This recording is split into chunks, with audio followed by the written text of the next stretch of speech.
जिज्ञासु मित्रों, बहुत बहुत अभिनंदन है आपका हमारे इस चैनल दिव्य सृजन स्पिरिचुअल के लाइव चर्चा कार्यक्रम में रात्रि 9 बजे प्रत्येक दिवस की भांति आज भी यह कार्यक्रम हम शुरू कर रहे हैं।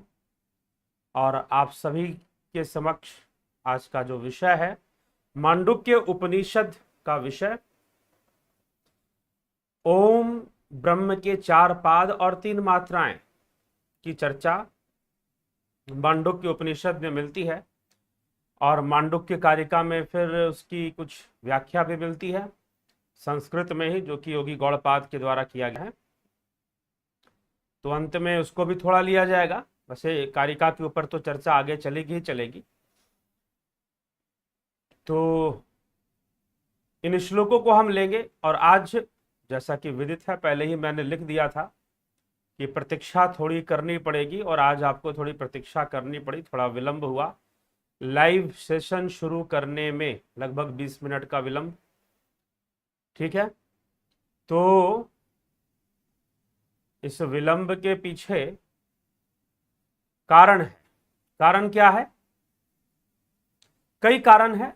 वैसे आपके जो साथ जो संबंध है, जो लोग यहाँ पर मुझसे जुड़ते हैं और जो लोग मेंबरशिप भी लेते हैं, वह कोई औपचारिक संबंध नहीं है।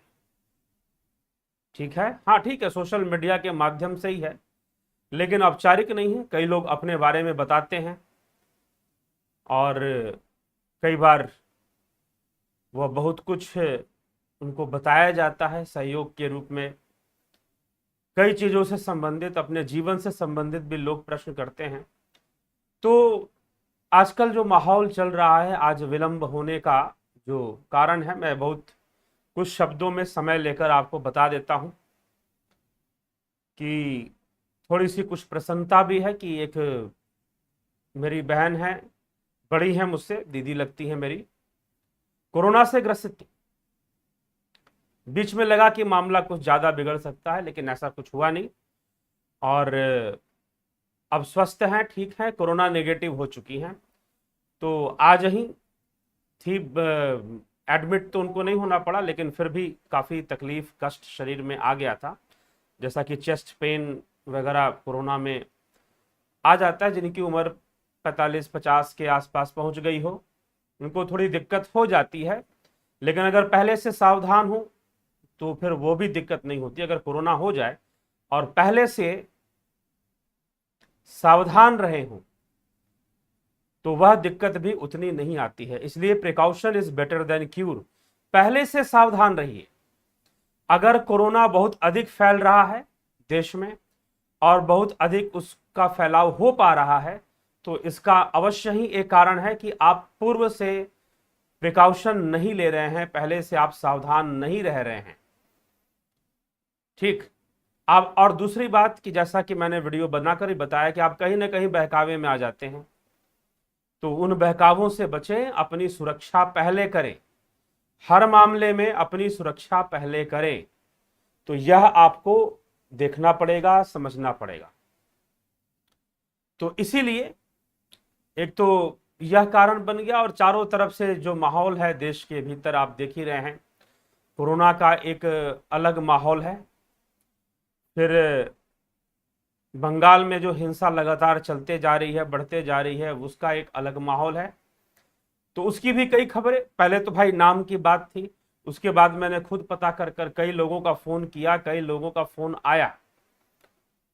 आज मैंने कहा कि चलो एक बार लोगों से बात करते हैं कि क्या है क्या नहीं है, क्योंकि एनडीटीवी में नवनिर्वाचित, जो वहाँ की नवनिर्वाचित क्या तीसरी बार चुनी गई है ममता बनर्जी, जिनकी सरकार, जो ये कह रही हैं कि नहीं ये विपक्षी दल के लोग करवा रहे हैं और भाजपा के लोग करवा रहे हैं, मुझे कुछ नहीं पता है क्या हिंसा। और फिर ये भी उन्होंने कह दिया, देखिए किस किस तरह के लोग डायलॉग मारा करते हैं। एक तरफ ये कहा कि विपक्षी दल करवा रही है, दूसरी तरफ ये कहा कि मुझे नहीं पता, तीसरी तरफ ये कहा कि भाई हर राज्य में होता है, चुनाव के बाद हर राज्य में इतनी हिंसा चलती है, इतनी हिंसा होती है। तो इस प्रकार से उत्तर उनका मिला, जो कि जबकि उनको पता है कि एक साथ 4 राज्यों में चुनाव हुए हैं जहां से ऐसी कोई घटना नहीं घट रही है, जहां से ऐसा कोई समाचार नहीं आ रहा है। तो चलिए,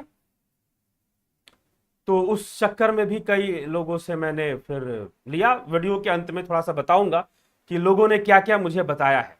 यह कोई न्यूज का संदेश नहीं है, जो लोगों ने बताया है वही मैं आपको बता रहा हूं। ठीक है, चलिए तो अब हम अपने विषय पर चलते हैं। और आज का जो विषय है मांडुक्य उपनिषद का विषय, ओंकार के ऊपर चर्चा मांडुक्य उपनिषद में की गई है, ओम ब्रह्म के ऊपर। तो किस प्रकार से चर्चा की गई है उसको समझते हैं। तो मांडुक्य उपनिषद के 7वें श्लोक तक, जिसमें कि तुरीय अवस्था या चतुर्थ पाद का वर्णन है, वहां तक हमने कल देखा था। अब हम देखते हैं अब क्या कहा जा रहा है। सोऽयम् आत्मा ध्यक्षर ओंकारो अधिमात्रम पादा मात्रा मात्राश्च पादा अकार उकारो मकार इति, अर्थात ओम के 3 मात्राओं का वर्णन यहां पर किया जा रहा है। ठीक है, लेकिन वर्णन करते हुए कहा क्या जा रहा है, सह अयम आत्मा, कि वह जो आत्मा है अध्यक्षरम, उसके प्रणव के अधिकार में वर्णित होने के कारण, अध्यक्ष रूप में वर्णित होने के कारण 3 मात्राओं से युक्त ओंकार है। मतलब वह आत्मा ब्रह्म है और वह ओंकार भी ब्रह्म है। कुछ इस तरह की बात यहां पर स्पष्ट की जा रही है, बताई जा रही है। तो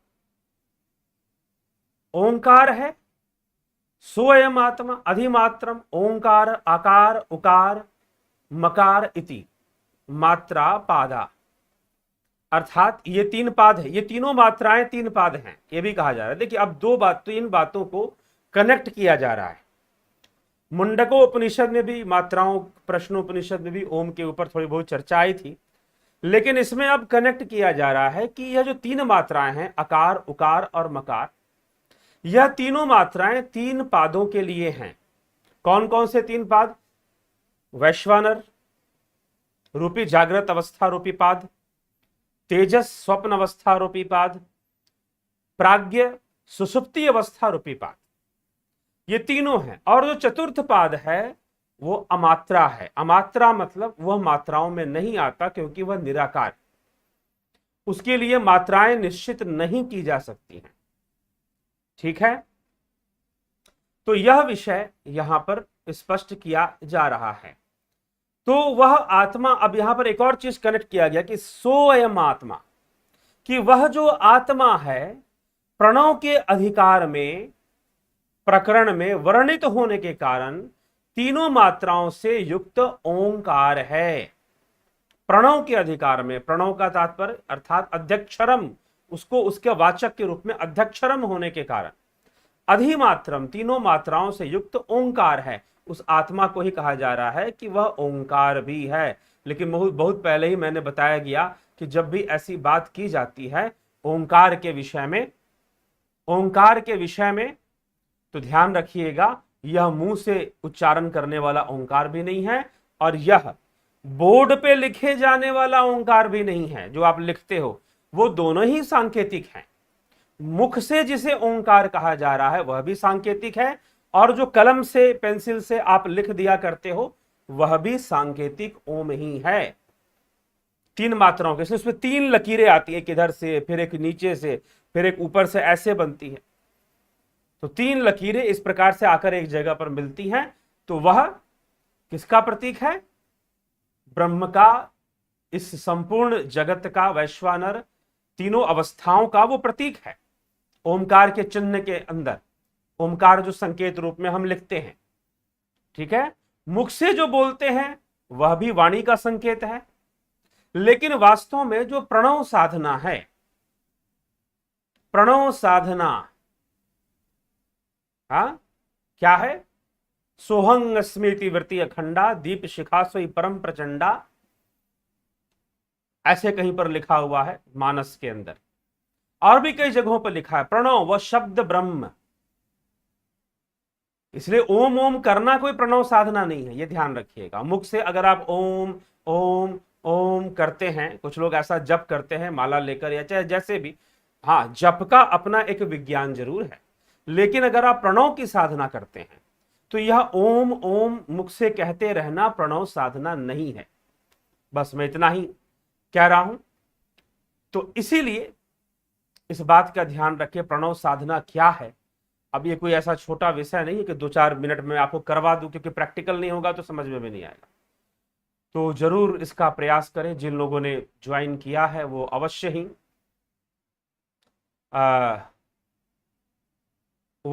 ही इस विषय को जान पाए, समझ पाए, तो अच्छा रहेगा। तो चलिए इस विषय पर और भी चर्चा, प्रणव साधना के विषय पर मेंबरशिप के अंतर्गत, साधना के अंतर्गत बताया गया है, समझाया गया है। जरूर उसका लाभ उठाएं और लाभ उठाकर अभ्यास करें। अभ्यास से ही सारी बातें समझ में आएंगी। ठीक है,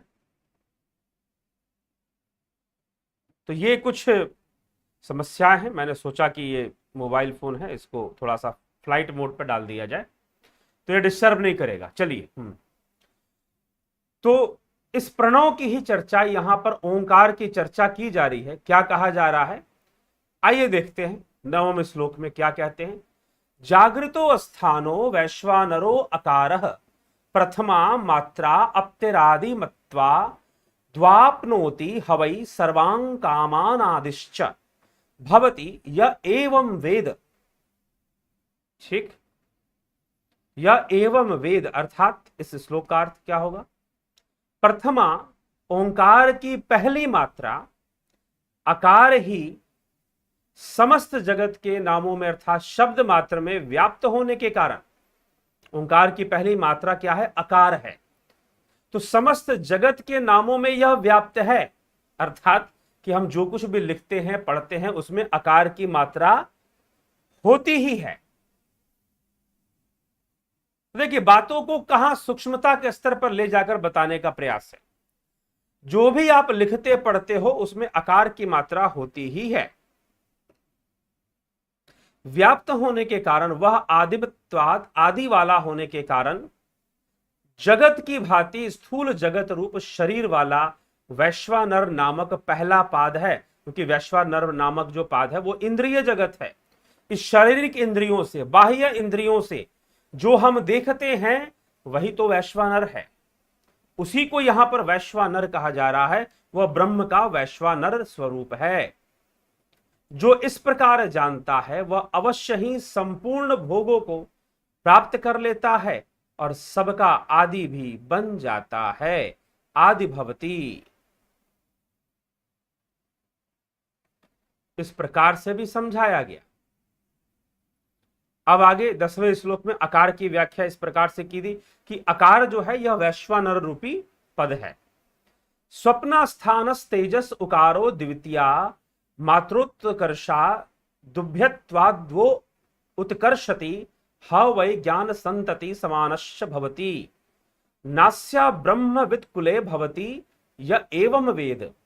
द्वितीया, दूसरी मात्रा उकार है और दोनों भाव वाले होने के कारण स्वप्न की भांति सूक्ष्म जगत रूप शरीर वाला तेजस नामक जो इस प्रकार जानता है वो अवश्य ही ज्ञान की परंपरा को उन्नत करता है और समान भाव वाला हो जाता है। इसके कुल में हिरण्यगर्भ रूप परमेश्वर को ना जानने वाला नहीं होता। अर्थात ब्रह्म का जो हिरण्यगर्भ रूप है, जो तेजस रूप है, उसके कुल में उसको ना जानने वाला कोई दूसरा नहीं होता। सब उसके जानकार होते हैं। मतलब वो हिरण्यगर्भ का रहस्य जानने वाले ही उसके कुल में जन्म लेते हैं। कुछ इस तरह की बात समझाई जा रही है। कौन? जो जानता है। किसको जानता है भाई? जो हिरण्यगर्भ को जानता है, जो तीसरे पाद को, दूसरे को जानता है, और उसकी मात्रा है ऊ। अ उ म। ओम के अंदर 3 मात्रा है, अ उ म। तो उ है। तो उकार की जो मात्रा है वो स्वप्नावस्था है, तेजस है, हिरण्यगर्भ है। और जो इसके रहस्य के जानकार हैं, जो इस मात्रा के रहस्य के जानकार हैं, जो इस पाद के रहस्य के जानकार हैं। देखो, आप जाते तो, आप जब सो जाते हो आप स्वप्नावस्था में जाते हो, लेकिन आप उस लोक के जानकार नहीं हो। आप उस स्वप्नावस्था में भी इंद्रियों के वशीभूत ही कर्म करते हो, आप उसके रहस्य को नहीं जानते हो स्वप्न में जाने के बाद भी। लेकिन जो उस हिरण्य गर्भ लोक के रहस्य को जानने वाले हैं, जो तेजस के रहस्य के जानकार हैं, जिन्होंने उसका साक्षात्कार किया है अपनी योग साधना, अपनी साधना के अभ्यास से, अपने आध्यात्मिक अनुसंधान से, जिन्होंने हिरण्य गर्भ लोक को समझा है, तेजस लोक को जाना है, वह निश्चय ही उनके कुल में भी वैसे ही ज्ञानियों का जन्म होता है जो हिरण्य गर्भ के रहस्य को जानते और समझते हैं। ठीक है, कुछ इस तरह की बात यहां पर कहा जा रहा है। और हिरण्य गर्भ तेजस स्वप्न अवस्था में जिसका निर्धारण होता है, बनता है, जिसकी स्थिति बनती है, उस लोक के लिए उस पाद को उकार मात्रा है, उसकी मात्रा उकार है, वह उकार मात्रा से जाना जाता है। तो इस तरह की बात यहां पर कही जा रही है। ठीक, आइए अगले श्लोक में क्या वर्णन चल रहा है वो भी देख लें। अकार हो गया, उकार हो गया। 11वें श्लोक में क्या कहा जा रहा है? सुषुप्त स्थान प्राज्ञो मकार स्तृत्या मात्रा मित्रपि तेरवा मिनोति हवा इदम सर्वम प्रतिश्च भवति या एवं वेद, या एवं वेद। ठीक है, यह एवं वेद। तृतीया, तीसरी जो मात्रा है मकार है, तृतीया मात्रा मकारः भिते वा अपीते सुषुप्त स्थानः, कि तीसरी मात्रा मकार है, माप करने वाला होने के कारण और विलीन करने वाला होने के कारण होने से सुषुप्ति की भांति कारण में विलीन जगत ही जिसका शरीर है, प्राज्ञ नामक तीसरा पाद है। यह प्राज्ञ नामक तीसरा पाद है जिसकी मात्रा मकार है, जो कि विलीन करता है, जिसमें कार्य कारण सिद्धांत लागू नहीं होता, मात्र कारण रहता है, कार्य नहीं रहता है।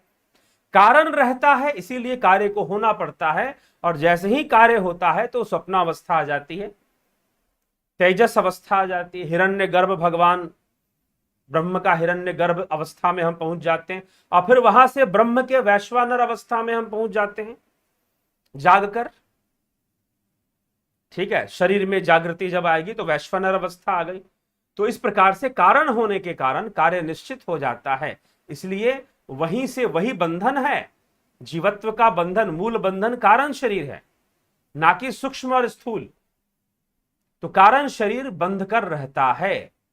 तो प्राज्ञ नामक तीसरा पाद है, तृतीय मात्रा मकार माप करने वाला होने के कारण, विलीन करने वाला होने से सुषुप्ति की भांति कारण में विलीन जगत ही जिसका शरीर है, प्राज्ञ नामक तीसरा पाद है। एवं इस प्रकार जो जानता है वो अवश्य ही इस संपूर्ण कारण जगत को माप लेता है और भली भांति जान लेता है, और सबको अपने में विलीन करने वाला हो जाता है। कारण शरीर को जानने वाले योगी, कारण शरीर के रहस्य को समझने वाले योगी, वो अपने संपूर्ण पिछले और भविष्य की घटनाओं अवस्थाओं का भी आकलन कर लेते हैं, अर्थात उसे जान जाते हैं, भविष्य में भी और जो पीछे जितनी भी घटनाएं घट चुकी हैं। यह मात्र कारण शरीर से ही संभव है। पिछले जन्मों को जब हम डीप गहराई में उतर जाते हैं तो ऐसा हो पाता है। ठीक है मित्रों, तो यह 11वें श्लोक में बताया गया कि जो मकार की मात्रा है वो कारण शरीर की अवस्था वाला, सुषुप्ति अवस्था वाला प्राज्ञ पाद, जो तीसरा पाद है, उसकी मात्रा मकार है। अब कहा जा रहा है, अब चौथे पाद की चर्चा। भाई 3 पादों के लिए 3 मात्राओं का वर्णन कर दिया गया। अब जो चौथा पाद है, जिसे तुरीय और चतुर्थ पाद कहा जा रहा है, जो इन तीनों का साक्षी भाव है, इन तीनों का साक्षी भाव है, उसके बारे में क्या कहा जा रहा है? अमात्रश चतुर्थो अव्यवहार्यः प्रपंचोपशमः शिवो द्वैत एव ओंकार आत्मा एव संविशत्यात्मना आत्मानम य एवं वेद या एवं वेद। इसी प्रकार मात्रा रहित प्रणव ही व्यवहार में न आने वाला, प्रपंच से अतीत, मात्रा रहित जो अमात्र है, अर्थात आपने एक उच्चारण देख लें अगर ओम का, कि लोग कैसे ओम का उच्चारण करते हैं, समझ लें, देख लें उद्गीत का उच्चारण लोग कैसे करते हैं, उसमें तीनों मात्राओं का उच्चारण कैसे किया जाता है, तो अंत में क्या बचता है, अंत में क्या बचता है, वो कौन सी मात्रा है, वह अमात्रा किसे कहा जा रहा है। इस श्लोक के अंदर अमात्रा किसे कहा जा रहा है, थोड़ा विचार करेंगे। अमात्रा शब्द से किसे संकेत किया गया है कि अमात्र एवं इसी प्रकार अमात्र ओंकार ही जो अमात्रा रहित है। क्या ओंकार में कोई अमात्रा भी होती है? अव्यवहार, व्यवहार में ना आने वाला, प्रपंच से अतीत, शिव कल्याण में अद्वित, शिव अद्वैतम, चतुर्थ आत्मा, वह आत्मा अवश्य ही आत्मा के द्वारा, आत्मानम संविशति, पूर्णतया प्रविष्ट हो जाता है। तो वास्तव में वही आत्मा जो कि तीन अवस्थाओं में था, वैश्वानर, तेजस और प्राज्ञ में, वह अमात्रा होकर जो आत्मा है उसी में प्रवेश कर जाता है, उसी में प्रवेश कर जाता है। जैसे कि कछुआ क्या करता है, सारी इंद्रियों को अपने अंदर समेट लेता है, वैसे ही यह ब्रह्म, यह आत्मा जो कि जागृत, तेजस और प्राज्ञ में विवर्त हो रहा था, वह अपने आप को समेटकर अपने में ही लीन हो जाता है। तो वह अमात्रा है। इसीलिए जब हम ओंकार का उच्चारण करते हैं, संकेत रूप में उच्चारण है, तो ऐसी अवस्था में जब इसकी चौथी अवस्था प्राप्त होगी तो विलय की अवस्था प्राप्त होगी, पूर्ण विलय की। क्योंकि कारण शरीर में विलीनता नहीं है, पूर्ण विलीनता नहीं है। कारण रूप में कर्म विद्यमान है, कारण रूप में संस्कार विद्यमान है, कारण रूप में सारी चीजें विद्यमान है, ठीक है। तो कारण रूप में ये सारी चीजें विद्यमान हैं और यह फिर क्या करती हैं, अंत में यह विलीन होती हैं अमात्रा में, अर्थात जहां कोई मात्रा नहीं। इसलिए हम जब ओम का उच्चारण करते हैं तो ओ,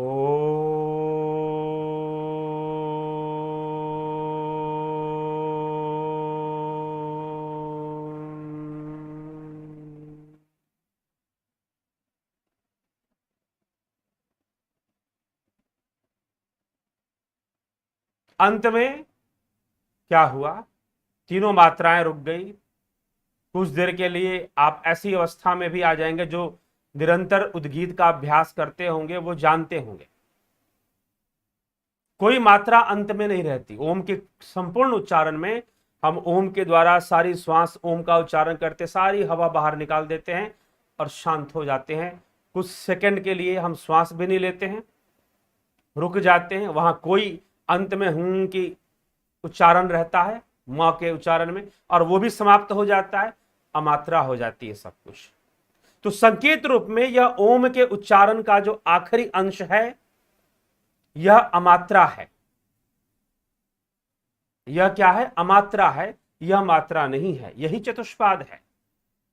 जब तुम्हारी ध्यान करते करते जब सही से ध्यान लगेगा, जब सही से तुम परावस्था में गमन करोगे, इंद्रियों के परे की जो अवस्था है, तो निश्चय ही ये प्राणों की चंचलता स्थिर हो जाएगी। और प्राणों की चंचलता स्थिर होने से जो श्वास प्रश्वास है, जो श्वास प्रश्वास जो चल रहा है, हम श्वास ले रहे हैं, पूरक और रेचक की जो घटनाएं घट रही हैं ये शांत हो जाएंगी, पूरक रेचक शांत हो जाएंगे, तो स्वतः कुंभक होगा। कुंभक लगाना नहीं पड़ेगा, श्वासों रोकनी नहीं पड़ेगी, अपने आप आपकी श्वासें रुक जाएंगी, स्वतः कुंभक हो जाएगा।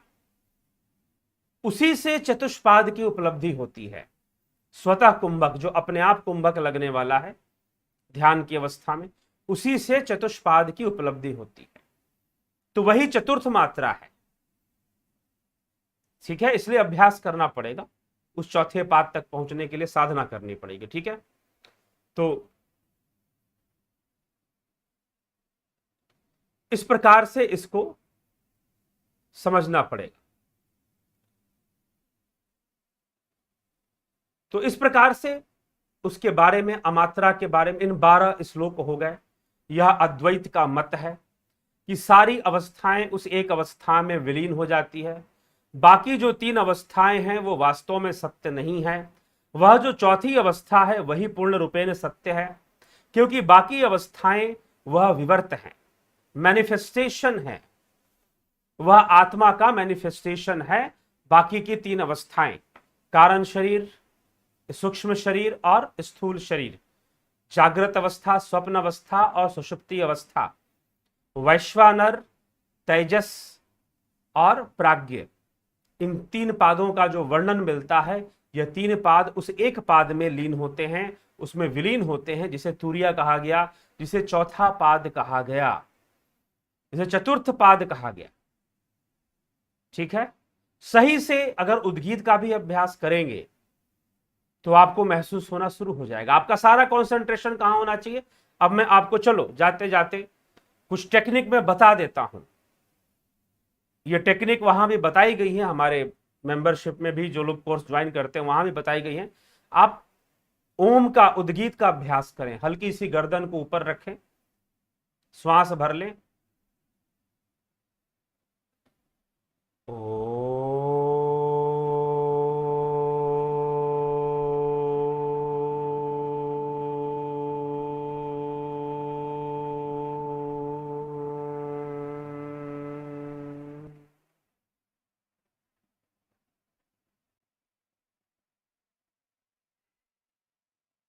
तो इस प्रकार से आप अभ्यास कर सकते हैं। इसमें ध्यान क्या देना है कि जब आप ओम का उच्चारण कंप्लीट करेंगे तो अंत में आपने जल्दबाजी में श्वास लेना नहीं। आप कितने देर तक आपकी श्वासें अपने आप रुकी रह सकती हैं, उतने देर तक आपको प्रतीक्षा करनी है। यह नहीं कि ओम का उच्चारण खत्म किया फिर खींच के श्वास भर लिया, जल्दबाजी में नहीं। आपको एकदम शांत, उस समय जो आपको अनुभूति होगी, कभी शांति से कर बैठकर देखना। ठीक है, शांति से बैठकर देखना कि क्या आप कर सकते हो, किस प्रकार से कर सकते हो।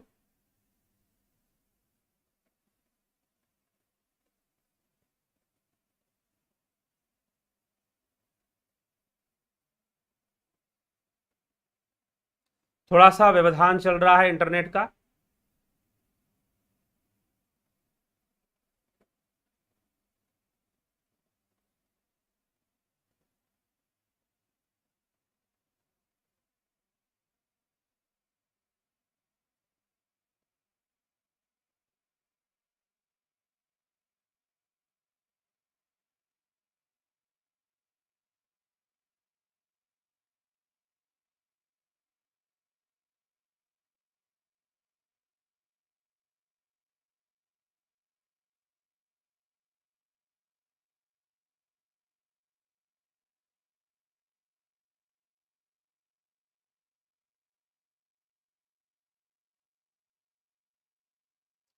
थोड़ा सा कनेक्शन में व्यवधान आप अनुभव कर रहे होंगे, बफरिंग आ रही है, तो इसके लिए चिंतित ना हो, कुछ देर में वो अपने आप सही जगह पर आ जाएगा, उसके लिए चिंता नहीं करना है। ठीक है मित्रों, तो बफरिंग के कारण थोड़ा सा व्यवधान आपको मिला होगा।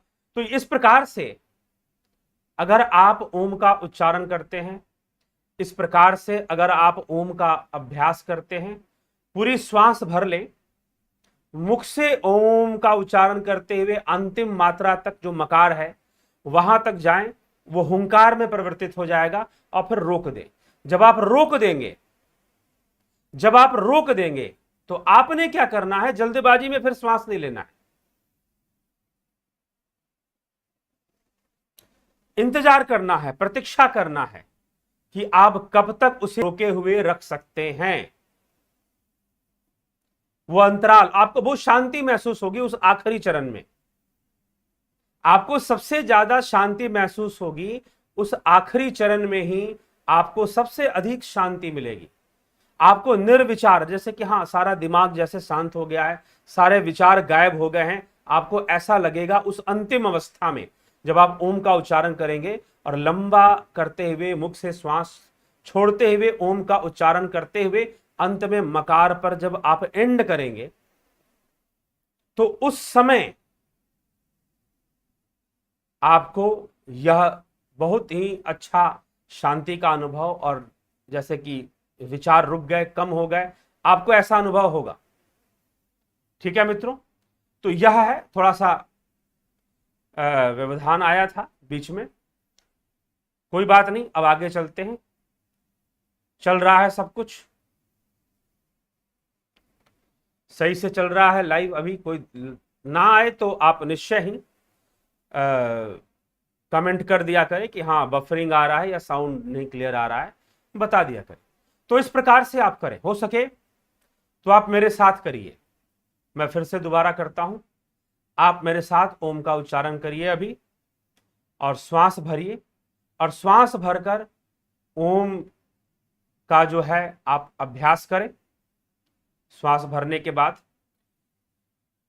श्वास भर ले, मुख से छोड़ना है। मैं कर रहा हूं, मुझे देखिए ध्यान से, और आप भी करें, और फिर आप अनुभव कर पाएंगे, जो मैं बताना चाहता हूं उसको एक्सपीरियंस कर पाएंगे।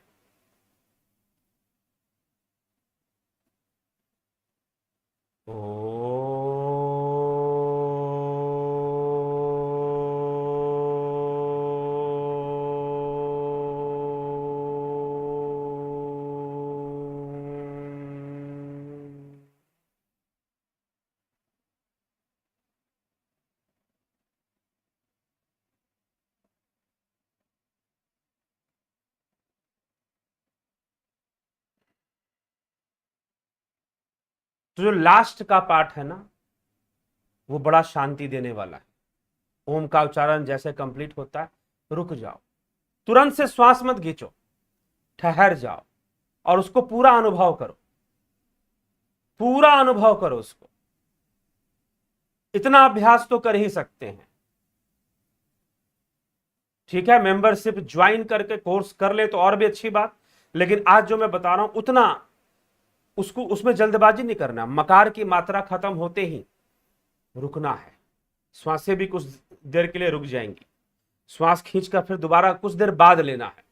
अच्छे से उस अवस्था को अनुभव कीजिए, इतना अभ्यास कीजिए। हां, ऐसा नहीं कि ये पूर्ण तुरीय अवस्था है, लेकिन ये तुरिया की ओर ले जाने वाला जरूर है। इतना भी अभ्यास अगर ईमानदारी से करे तो उसे साधना में बहुत बढ़ोतरी मिल जाती है, बहुत आगे वो बढ़ता है ध्यान के मार्ग पर, साधना के मार्ग पर। ठीक है, तो इतना अभ्यास जरूर कर लिया करें।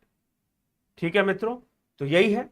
तो चतुष्पाद की चर्चा ही मुख्य विषय है मांडुक्य उपनिषद का। तो 12 श्लोक, जिसमें मांडुक्य उपनिषद के 12 श्लोकों पर चर्चा आज हुई, और वह चर्चा हम अभी समाप्त कर रहे हैं मांडुक्य उपनिषद पर। मांडुक्य कारिका बाकी है। मांडुक्य कारिका में कई विषयों को छेड़ा गया है, कई विषयों के पर चर्चा की गई है, जिस पर हम अवश्य ही चर्चा करेंगे, अवश्य ही चर्चा करेंगे। तो आइए, इसी 9 PM के आध्यात्मिक चर्चा में यह चलता रहेगा, और कोशिश रहेगी कि आपको उससे संबंधित, मांडुक्य कारिका से संबंधित कई विषयों, कई रहस्यों को सामने रखा जाए। बहुत सारे रहस्यों को योगी गौड़पाद ने रखने का प्रयास किया है, तो वो सब सामने लाई जाए। चलिए ठीक है, आपके प्रश्न उत्तर, आपके जो प्रश्न है, कमेंट है, उसको देख लिया जाए। तो विक्रम सिंह जी, अनिल कुमार जी, बहुत बहुत अभिनंदन आपका। स्मिता सावंत जी, चितरंजन बरुआ जी, बहुत अभिनंदन आपका। भरत व्यास जी, किरण शर्मा जी, अजीत भाई पटेल जी, राम निवास मीना जी, मनु भाई प्रजापति जी, रूपलाल जी, सबका बहुत बहुत अभिनंदन है जी। राजू पाल जी, वैजनाथ कुशवाहा जी, अभिनंदन। बृहमपाल कुमार जी, गुरु जी ओम नमः शिवाय, परिवार के नरक से योगी बनाने कैसे निकले, क्या कहना चाहिए? परिवार के नरक से योगी बनाने कैसे निकले, वहां क्या करे? गुरुजी मार्गदर्शन जरूर। प्रश्न स्पष्ट नहीं है। परिवार का नरक, क्या परिवार नरक नहीं है? हाँ, हो सकता है कि परिवार में आपके शांति ना हो, कलह क्लेश लगा रहता हो, क्योंकि प्रत्येक व्यक्ति एक जैसा होता नहीं है। तो परिवार, तो ऐसा कहना कि परिवार नरक है, यह उचित नहीं होगा। हाँ, किसी किसी परिस्थिति में ठीक है, आपका परिवार ऐसा है तो हर परिवार के लिए ऐसा नहीं कहना चाहिए। और संयम से, साधना से अगर हम रहें तो फिर कोई भी जगह नरक नहीं है। हमारी मन की अवस्था ही है जो हमें नरक का अनुभव करवा रही है। ठीक, तो आइए, माधुरी कोले जी, बबीता धीमान जी, प्रताप जाला जी, गोपाल शर्मा जी, सबका बहुत अभिनंदन। जगत नारायण जी, महेश राम पिस्ता जी, वर्षा सचदेव जी, अभिषेक शर्मा जी, महेश मकवाना जी, सरोज यादव जी, अभिषेक कुमार जी, जोंती दत्ता जी, महेश मकवाना जी, ईश्वर दिखाई देगा पर भ्रमित या विचलित ना हुए तो। ठीक है जी। गुरु जी, पीपल के पेड़ बंगाली में कौन सा पेड़ को बोलते हैं? अब एग्जैक्टली मैं नहीं बता सकता, ठीक ना, कि पीपल के पेड़ को बंगाली में कौन सा पेड़ बोलते हैं। आप उसको खुद ही पता कीजिए, गूगल पे सर्च कर लीजिए, पता चल जाएगा। कुछ शायद बड़गाशी बोलते हैं, या बड़गाशी, या कुछ इस तरह से भी। बड़गाशी तो शायद बरगद के पेड़ को बोलते हैं। पीपल के पेड़ को एग्जैक्टली क्या बोलते हैं ये मुझे उतना इस समय ध्यान नहीं है। बंगाली भाषा पे तो मैंने अध्ययन किया है, बंगला भाषा में पढ़ भी लेता हूं, लेकिन अब अभ्यास में नहीं रहा है, बहुत कई वर्षों से, 15-20 वर्षों से अभ्यास में नहीं रहा है। तो जो है, पता कीजिए, गूगल में सर्च करेंगे, इसका उत्तर मिल जाएगा। ठीक है। बरगद के पेड़ को शायद गाछी या साखी, बौड़ शाखी, हाँ बौड़ शाखी बोलते हैं शायद। गाछी शब्द का प्रयोग आसामीज भाषा में होता है, बंगाली में शाखी शब्द का प्रयोग शायद पेड़ पौधों के लिए, वृक्षों के लिए किया जाता है। तो बरगद के पेड़ का शायद ऐसा बोलते हैं। एग्जैक्टली पीपल को क्या बोलते हैं पता नहीं। आडंबर को दूर करने का उपाय एक सही ध्यान जिसमें आपकी यात्रा होनी आवश्यक है। जी, गोपाल शर्मा जी, रूपलाल जी, अभिषेक शर्मा जी, राष्ट्रपति शासन लगाना चाहिए। जी, रमेश व्यास, ओम ओम, जय गुरुदेव। जो हिंदू है वही अमात्रा, जो बिंदु है वही अमात्रा कह सकते हैं। इच्छा पूरी कैसे करें? इच्छा से ही इच्छा पूरी होती है। भगवान श्री कृष्ण ने अर्जुन से कहा है कि मैं जीवों की सारी इच्छाएं पूर्ण करता हूं, लेकिन दुर्भाग्य की पूर्ण यह है इसमें कि सारी इच्छाएं दुखों से भरी हुई हैं। क्योंकि आप जो भी मांगोगे इच्छा में, अगर वो सांसारिक वस्तु है तो वो अपने साथ दुख भी लेकर आएगी। मात्र सुख लेकर आएगी ऐसा मत सोचना, दुख भी लेकर आएगी, अपने साथ में दुख भी लेकर आएगी। ये अच्छी तरह से समझ गए। तो इच्छा कैसी है उस पर डिपेंड करता है। उद्गीत का अच्छा विश्लेषण किया आपने, धन्यवाद। स्मिता सावंत जी,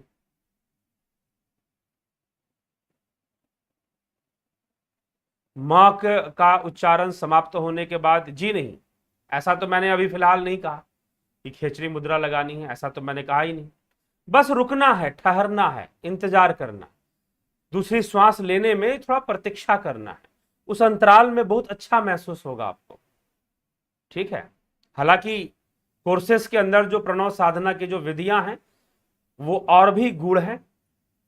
जब वो करेंगे तो और ज्यादा आनंद की अनुभूति होती है। जिन्होंने प्रणव साधना पर अभ्यास किया है, कोर्स किया है, वो भली भांति इसको जानते हैं। ठीक है। तो प्रणव की साधना में ओम का उच्चारण नहीं होता, वो कुछ और ही गहरी साधना है जिसको जानना चाहिए। लंबा समय लगता है, उसको पूरा एक्सप्लेन करने में भी आधे घंटे का समय तो लग ही जाता है। ठीक है, चलिए तो आगे बढ़ते हैं मित्रों। और यह समय है कि राष्ट्रपति शासन लगा देना चाहिए। अभिषेक शर्मा जी कह रहे हैं राष्ट्रपति शासन जरूर लगा देना चाहिए सरकार को। परंतु एक विषय है, मैं थोड़ा सा ज्यादा नहीं बोलूंगा इस विषय पर, क्योंकि मैं अभी एक सीरीज लाने वाला हूं सावरकर की मोपला के ऊपर। तो पहले तो था कि ऑडियो सीरीज लाया जाए, लेकिन अब ऑडियो बनाना, उसको वीडियो में कन्वर्ट करना और यूट्यूब पर डालना, डिजाइन करना, कई समय निकलता है। तो विचार चल रहा है कि इसको सीधा, इस विषय को भी सीधा लाइव में ही लाया जाए। 9 बजे के लाइव के अलावा कोई दूसरा टाइम पर लाइव किया जाए और उसमें लाया जाए। चल रहा है, तो निश्चय ही आजकल में उसका भी निर्णय होगा, तो उसी में फिर उसकी चर्चा की जाएगी। तो चलिए थोड़ा सा हम चर्चा देख लेते हैं। राष्ट्रपति शासन लगाना चाहिए। बंगाल में जो हिंसा हो रही है, वैसे तो बहुत कुछ इस पर बोला जा सकता है। मुझे पता नहीं कि आप लोगों ने हिंसात्मक दृश्यों को कितना देखा है, कितना अनुभव किया है। हो सकता है आप लोगों में से कई लोग हो जिन्होंने अपने आंखों के सामने बहुत तरह की हिंसाएं देखी हो, दंगा का दृश्य देखा हो। मैंने बहुत देखा है, मैंने बहुत नहीं देखा है, लेकिन थोड़ा बहुत जरूर देखा है। ठीक है, आसाम दंगे की स्थिति मैंने थोड़ी बहुत गाड़ी से, हमने अपनी आंखों से देखा है। एक बार मैं गुवाहाटी से तेजपुर की यात्रा कर रहा था, टैक्सी, आज से लगभग 14-15 साल पहले, 15 साल पहले की बात है, 2005 की बात होगी ये। तो गुवाहाटी से तेजपुर की यात्रा गाड़ी से कर रहा था, गाड़ी हमने बुक कर रखी थी और हम जा रहे थे। तो लगभग रास्ते में 150 किलोमीटर की दूरी है गुवाहाटी से तेजपुर। जो लोग भी आसाम को के बारे में होंगे, वहां से जोंती दत्ता जी और कुछ कुछ लोग हैं जो कि आसाम से हैं यहाँ पर, तो वो जानते होंगे। तो तेजपुर में जा रहा था, तो कम से कम 15 से 20 बार हमारी गाड़ी की चेकिंग हुई थी उस समय, 2005 की बात। बाद में वहां का माहौल काफी बदला था, 2010 आते आते बहुत कुछ बदल गया था, माहौल में काफी परिवर्तन आ गया था। तो जो है 15 बार गाड़ी की चेकिंग हुई। कई जगह हमने मार्ग में कई जगह जो रास्ते में पड़े, नलबाड़ी शायद पड़ा था, मंगलदेई पड़ा था, और आपका एक सब्जी बाजार था, बड़ा फेमस है वहां पर, बहुत सारी सब्जियों के मार्केट वहां लगते हैं, तो वो भी जगह पड़ा था। नाम पूरी तरह से मुझको ध्यान नहीं है, उस स्थान का नाम ध्यान नहीं है, मंगलदेई के आगे लगता है। तो कई ऐसे करते करते फिर तेजपुर तक की यात्रा तय की थी। उसमें कई जगह पर चेकिंग हुई, कई जगह पर कैंप बने हुए थे, शरणार्थी कैंप बने हुए थे दंगे के कारण। तो दंगा हुआ था काफी और शरणार्थी कैंप बने हुए थे। उन शरणार्थी कैंपों को देखकर मतलब कि आंखें बहुत ही आपकी नम हो जाएंगी, ऐसी स्थिति थी। तो वो स्थिति उससे वहां पर नजर आ रही थी। और फिर कई जगह था, डर का माहौल था, चारों तरफ पुलिस, सीआरपीएफ, आर्मी चारों तरफ लगे हुए थे। गुवाहाटी स्टेशन से ही, शायद गुवाहाटी स्टेशन पे भी बम ब्लास्ट हुए थे उस समय कुछ। तो वो दंगे का माहौल मैंने देखा है। फिर बचपन में कुछ समय बिहार में रहा, 90 के दशक में। तो यहां देखते थे कि बिहार में लोग क्या करते थे, शाम के 5 बजते ही अपने घरों में ताला मार लेते थे। 90 के दशक की बात बता रहा हूं। और पलायन इतना भयंकर, अब तो पलायन कम हो गया है पहले की तुलना में। वो वही दौर था जब बिहार से बहुत ज्यादा लोग मजदूर भी हो गए, और जो है स्टूडेंट, जो छात्र थे, पढ़ाई लिखाई करने वाले हो गए, बिजनेसमैन हो गए, बहुत भारी मात्रा में पलायन कर रहे थे। चलो तब सोशल मीडिया नहीं थी, इंटरनेट नहीं था, लेकिन ये घटनाएं घट रही थी। नरसंहारों से भरा हुआ है 90 का दशक। अगर बिहार का इतिहास पढ़े तो नरसंहारों से बड़ा भरा हुआ है। गांव के गांव काट दिए जाते थे। ठीक है, गांव के गांव सारे, एक गांव के अंदर लगभग 42 लोगों को काट दिया गया था। इस तरह से हिंसा होती थी 90 के दशक में। कौन सी पार्टी राज करती थी, मुख्यमंत्री कौन थे, आप सब लोग जानते ही हैं उस समय। तो इन सब माहौल को मैंने नजदीकी से देखा है। मुजफ्फरनगर के माहौल को भी देखा है, अपनी आंखों से देखा है, मेरठ मुजफ्फरनगर। ठीक है, हाँ ठीक है, बस देखा ही है। और ऐसा नहीं कि देखने के लिए गए थे, इत्तेफाकन पड़ गए उस माहौल में और देख लिया। और लोगों को अध्यात्म और साधना की चर्चाएं, इन्हीं सब चर्चाओं के संबंध में भी लोगों से मिलना जुलना रहा, तो कहीं पहुंच गया तो ऐसी चीजें सामने आती थी। तो देखिए, राष्ट्रपति शासन की जहां तक बात है, यह संविधान, इस उद्देश्य से हमारे संविधान में यह मान्यता नहीं है कि दंगा होता है। अगर होता है तो आपको उसे दंगा समझना है। आपको इस बात पर ध्यान नहीं देना है कि कौन क्या सोचता है। आपको बस एक्शन लेना है आंख बंद करके। ठीक, जैसे कि मान लीजिए कि एक क्लास के अंदर दो छात्र बढ़ते हैं, दोनों आपस में लड़ पड़े, तो एक है जो हमेशा लड़ता है, एक का उद्देश्य है लड़ना। अब वो पढ़ने लिखने वाले छात्रों को भी परेशान कर देता है।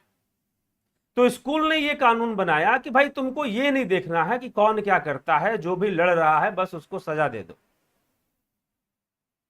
ठीक है, वो हमेशा लड़ने वाला है तो उसको आप उस पर कुछ ऐसा प्रतिबंध लगा दें कि भाई वो, मान लीजिए स्कूलों में तो खैर निर्णय हो जाता है, लेकिन संविधान में ऐसा कोई निर्णय नहीं लिया गया है।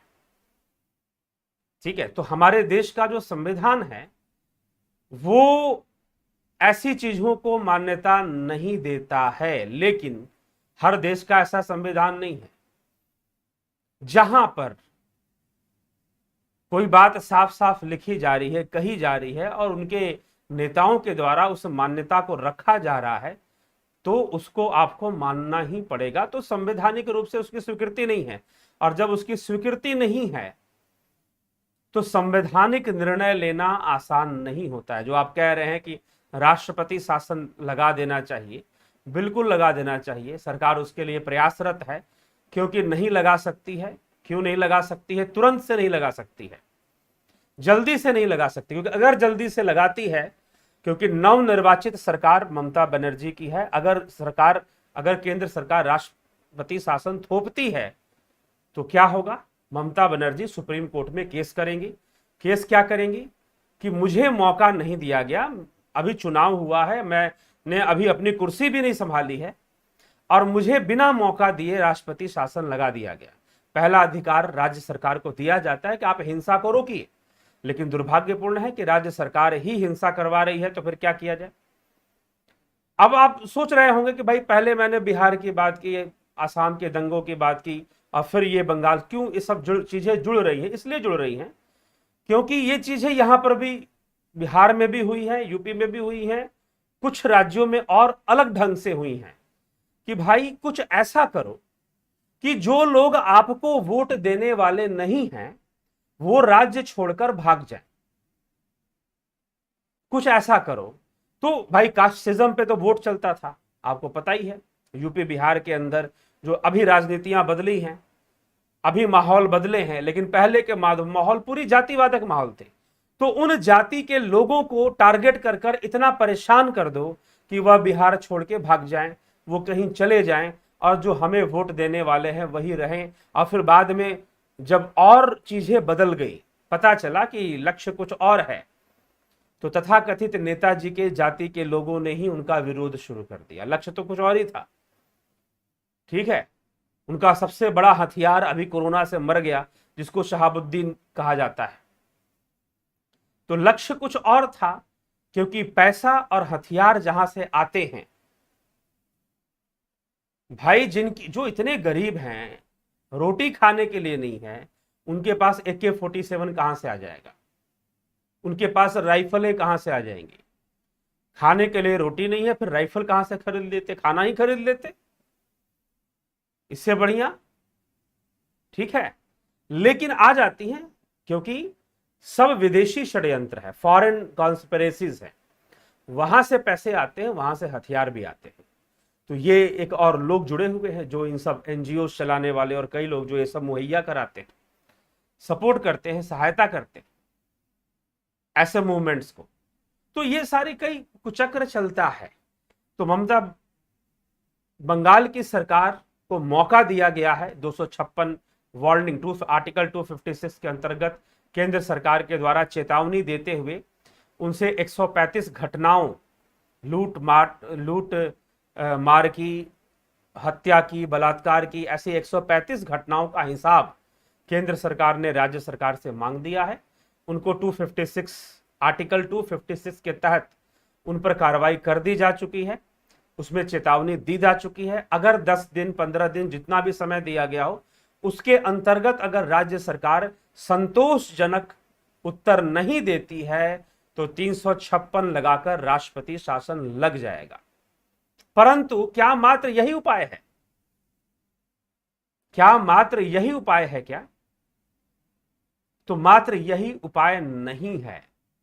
यही, इसीलिए मैंने आपको बताया था कि सावरकर की मोपला कुछ और ही बात समझाती है, कुछ और ही तथ्य समझाने में लगी हुई है। वहां पर मात्र समाज को, खास करके भारतीय हिंदू समाज को प्रतीक्षा करने पर निर्भर नहीं रहना चाहिए। ठीक है, आप सरकार चुनोगे, अपनी तरफ से आप सरकार चुनो, लेकिन आप अपनी सुरक्षा की पूरी तैयारी रखो, पूरी तैयारी रखो अपनी सुरक्षा की। यह आपको करना ही पड़ेगा, इसके अलावा कोई विकल्प नहीं है, क्योंकि यह देश एक संक्रांति काल से गुजर रहा है। संक्रांति मतलब संक्रमण का काल, संक्रमण के काल से गुजर रहा है। संभवतः पूरा विश्व ही संक्रमण के काल से गुजर रहा है। तो यह जो संक्रांति काल है, इस संक्रांति काल को समझना पड़ेगा और आपको अपनी भी सुरक्षा के लिए, स्वयं की सुरक्षा के लिए भी कहीं ना कहीं तैयार रहना पड़ेगा। ठीक है, तो यह भी थोड़ा ध्यान रखें, मात्र सरकार को ही दोष ना लगाएं, अपनी सुरक्षा। प्रत्येक व्यक्ति को बंगाल में होने वाली घटना एक शिक्षा लेने की, चलो अब तो सोशल मीडिया, इंटरनेट, बहुत सारी चीजें हैं, बातें उतनी छुपती नहीं है, लेकिन इस प्रकार की कई घटनाएं पहले ही हो चुकी हैं जो आप तक पहुंची भी नहीं है, बंगाल में ही और दूसरे राज्यों में भी। ठीक है, अब मोपला जो हुई थी, मालाबार की जो घटना हुई थी 1921 में, आज से 100 वर्ष पहले हुई थी, आज से 100 वर्ष पहले हुई थी। लेकिन उस 100 वर्ष की जो कहानी है, मोपलाओं का जो विद्रोह था, मोपलाओं का जो दंगा था मालाबार केरला के अंदर, वो क्या था, क्या घटना वहां घटी थी। आज भी हम उसी मोड़ पे खड़े हैं जो आज से 100 वर्ष, अगर इस मामले में आप बात करेंगे, ठीक है, इंटरनेट हो गया, सड़कें बन गई, फोन सबके हाथ में पहुंच गया, स्मार्टफोन आ गया, वो बातें ठीक है, लेकिन उस समय जो बहुत बड़ी समस्या हमारे सामने मुंह बाए खड़ी थी, वो आज भी खड़ी है। क्योंकि जब देश का बंटवारा हुआ, देश आजाद हुआ, तो गंभीरता से इसके बारे में नहीं सोचा गया। समस्या क्या है कि प्रत्येक व्यक्ति एक बात पसंद करता है कि दुनिया उसे महात्मा समझे, दुनिया में उसका नाम हो कि वो बहुत बड़ा महात्मा है, और उसकी महात्मा गिरी के चक्कर में लाखों लाशें बिछ जाएं, लाखों लोगों की जान चली जाए, वो उसकी चिंता नहीं करता है। बस यही समस्या है।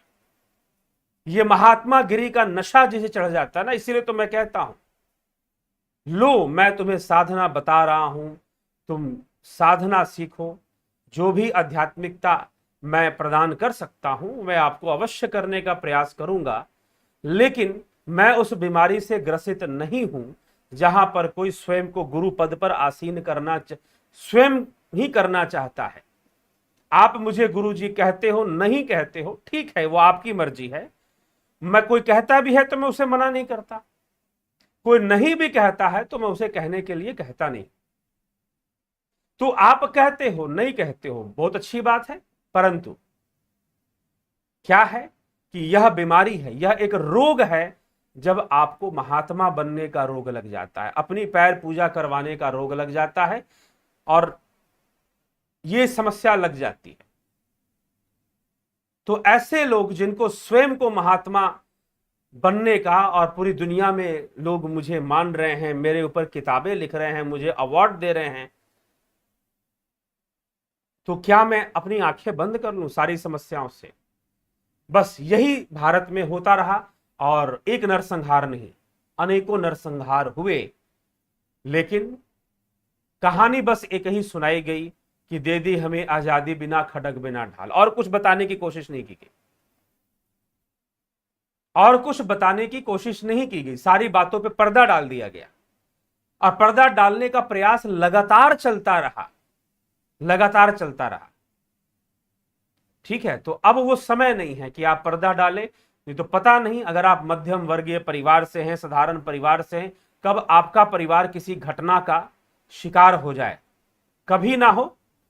आप अपने घर का वाइब्रेशन ऐसा रखें, सकारात्मकता को बनाकर रखें, लेकिन चारों तरफ जो माहौल है वो पता नहीं कहां से कौन सा उपद्रव, कौन सा आंदोलन किस नाम पर शुरू हो जाए, ये बताना मुश्किल। ठीक है, कहां पर क्या तैयारी चल रही हो तैयारी करने वाले अपनी कई प्रकार की तैयारी कर रहे हैं, तो कहां पर क्या तैयारी चल रही हो यही मुश्किल है। तो इसीलिए निश्चय ही सतर्क रहें, जागरूक रहें, ठीक है, और अपनी तैयारी जरूर रखें, तब जाकर सरकार को कुछ कहें। तो इसीलिए अब देखिए आगे भविष्य में क्या होता है, किस तरह से चलता है। लेकिन हाँ, जो घटना है, दिल्ली में दंगा हुआ, कई लोग मारे गए, उसमें भी दिल्ली था, काफी कुछ कंट्रोल हो गया। लेकिन वहां पर गांव गांव में ऐसी स्थिति है, एक भाई साहब ने मुझे बताया, शायद तो वो बताया कि वो मोटरसाइकिल से निकल रहे थे अपने गांव से, किसी दूसरी जगह गांव में गए थे और उस गांव से अपने गांव जा रहे थे। जो गांव के रास्ते होते हैं, सड़कें पतली पतली होती हैं, उसी से वो जा रहे थे। इतने में टीएमसी के, या पता नहीं, झंडा तो ले रखा था टीएमसी का ही, वो सब पहुंचे वहां पर। लोग किसी जाति के थे, लेकिन नारे कुछ ऐसे लगा रहे थे। तो अब वो पहुंचे, नारों में वो मोदी को गालियां दे रहे थे, भारत माता को भी गालियां दे रहे थे, ऐसी चीजें चल रही थी।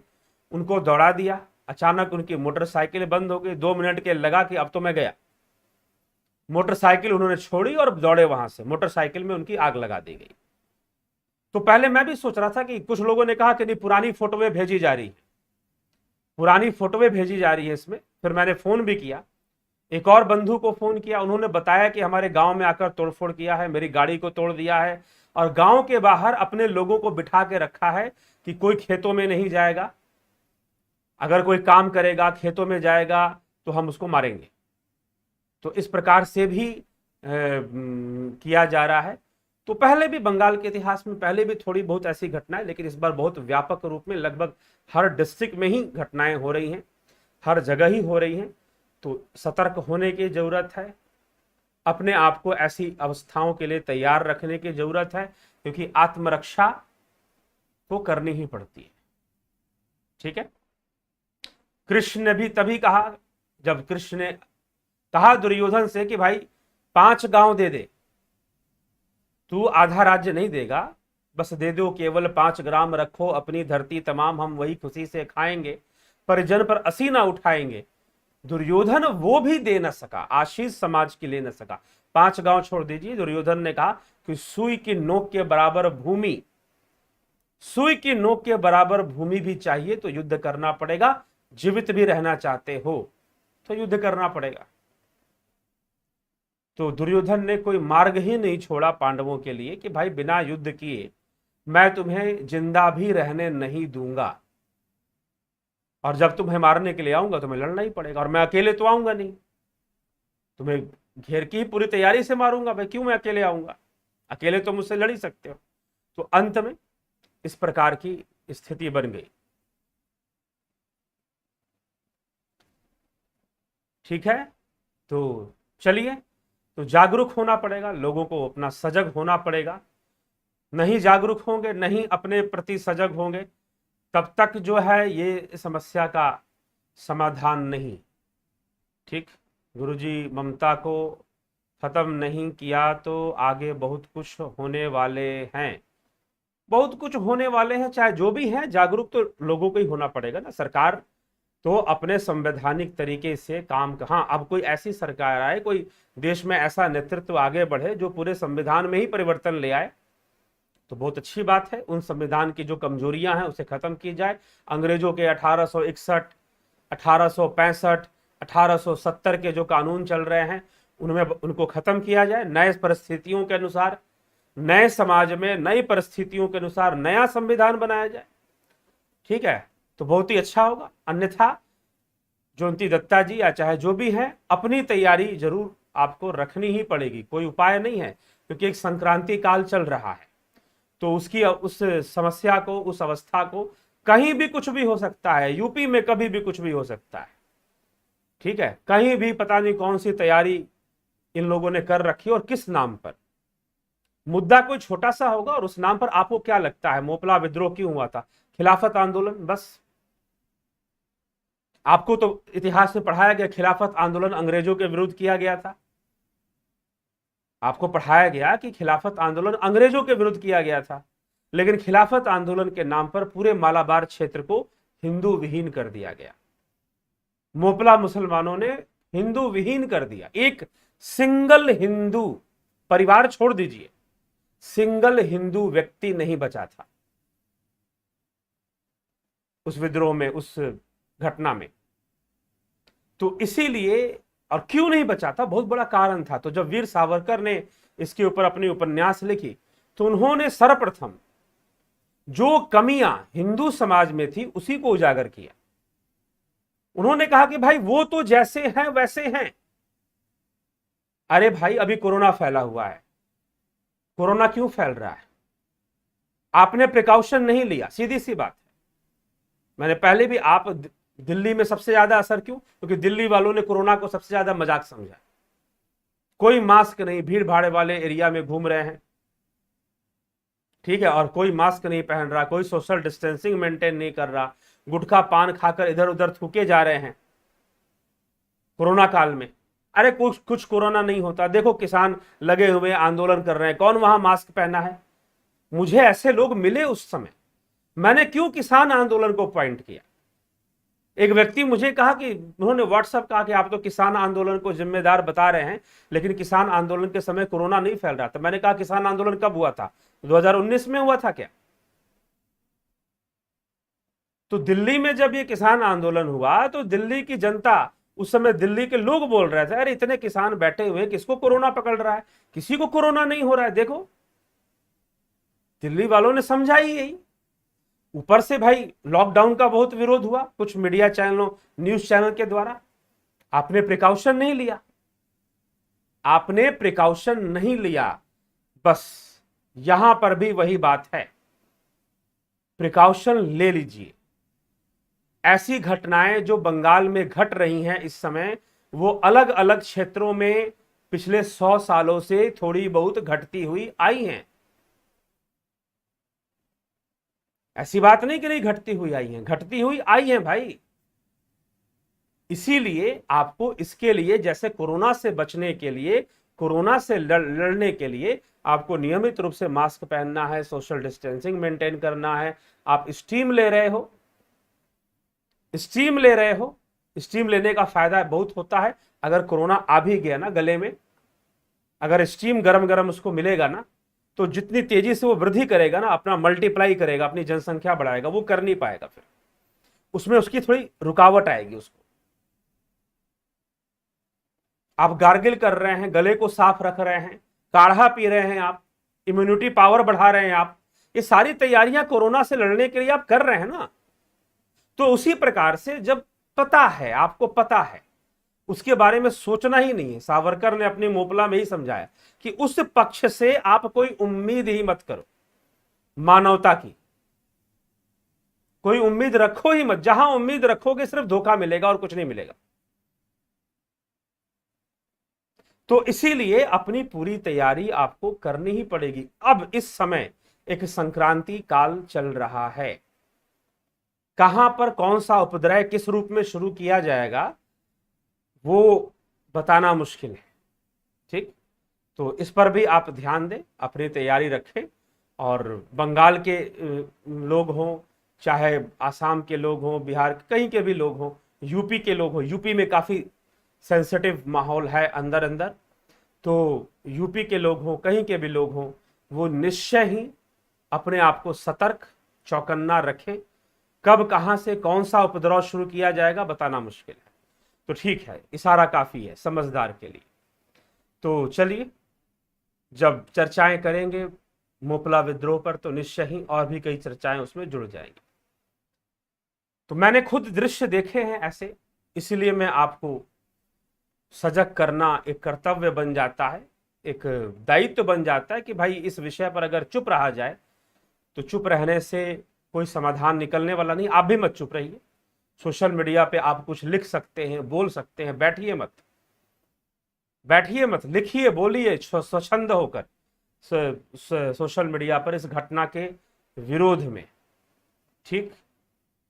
तो बहुत बहुत आभार आप सभी का इस चैनल से जुड़ने और इसका लाभ उठाने के लिए।